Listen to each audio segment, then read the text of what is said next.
ചിലപ്പോൾ ഒരു ലളിതമായ സംഭാഷണം എല്ലാം മാറ്റിമറിക്കും. തകർപ്പൻ സംഭാഷണങ്ങൾ എന്നത് നമ്മെ കുലുക്കുന്ന, നമ്മുടെ കണ്ണുകൾ തുറക്കുന്ന, അല്ലെങ്കിൽ നമ്മെ ഒരു പുതിയ ദിശയിലേക്ക് തള്ളിവിടുന്ന അപ്രതീക്ഷിത സംഭാഷണങ്ങളാണ്. ശമരിയ കിണറ്റിനരികിലെ സ്ത്രീയെയോ നിക്കോദിമോസിനെയോ പോലെയുള്ള ആളുകളുമായി യേശു പലപ്പോഴും അത്തരം സംഭാഷണങ്ങൾ നടത്തിയിരുന്നു. ഈ നിമിഷങ്ങൾ വെളിച്ചം, സത്യം, പരിവർത്തനം എന്നിവ കൊണ്ടുവന്നു. സാദൃശ്യവാക്യങ്ങൾ 27:17 ബൈബിൾ പറയുന്നു, ഇരുമ്പിന് മൂർച്ച കൂട്ടുന്നു, മനുഷ്യർക്ക് മൂർച്ച കൂട്ടുന്നു.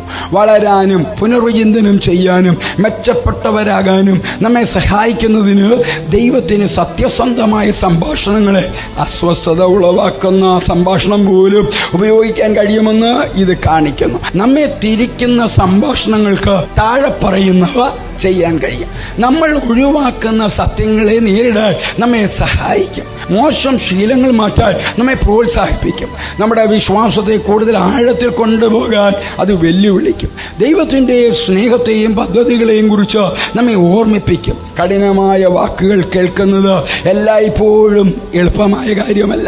ചിലപ്പോൾ അവ ഒരു വേദനയോ ഞെട്ടലോ പോലെയാണ് തോന്നുന്നത്. എന്നാൽ നമ്മുടെ ഹൃദയങ്ങൾ തുറന്നിട്ടുണ്ടെങ്കിൽ ദൈവം ഈ നിമിഷങ്ങളെ തന്റെ ഏറ്റവും മികച്ചതിലേക്ക് നമ്മെ നയിക്കാൻ ഉപയോഗിക്കും. എന്റെ ഉപദേശം ഇതാണ്: കേൾക്കാൻ തയ്യാറാകുക. അത് കഠിനമാണെങ്കിൽ പോലും നിങ്ങളുടെ സംഭാഷണത്തിലേക്ക് ദൈവത്തെ ക്ഷണിക്കുക.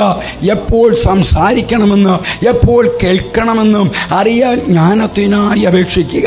ചിലപ്പോൾ നമ്മെ ഏറ്റവും കൂടുതൽ ബുദ്ധിമുട്ടിക്കുന്ന വാക്കുകൾ നമ്മുടെ ഹൃദയങ്ങൾ തുറന്ന് മുന്നോട്ട് നയിക്കാൻ ദൈവം ഉപയോഗിക്കും. നിങ്ങളെ വെല്ലുവിളിക്കുന്ന ഓരോ സംഭാഷണവും നിങ്ങളെ ദൈവോദ്ദേശത്തിലേക്ക് അടുപ്പിക്കട്ടെ. വിശ്വാസത്തിലും സ്വഭാവത്തിലും കൂടുതൽ ശക്തരാകാൻ ദൈവം നിങ്ങളെ സഹായിക്കട്ടെ. ക്രിസ്തുയേശുവിലൂടെ നിത്യതയ്ക്ക് ഉതകുന്ന ഒരു നല്ല ദിവസം ആശംസിക്കുന്നു.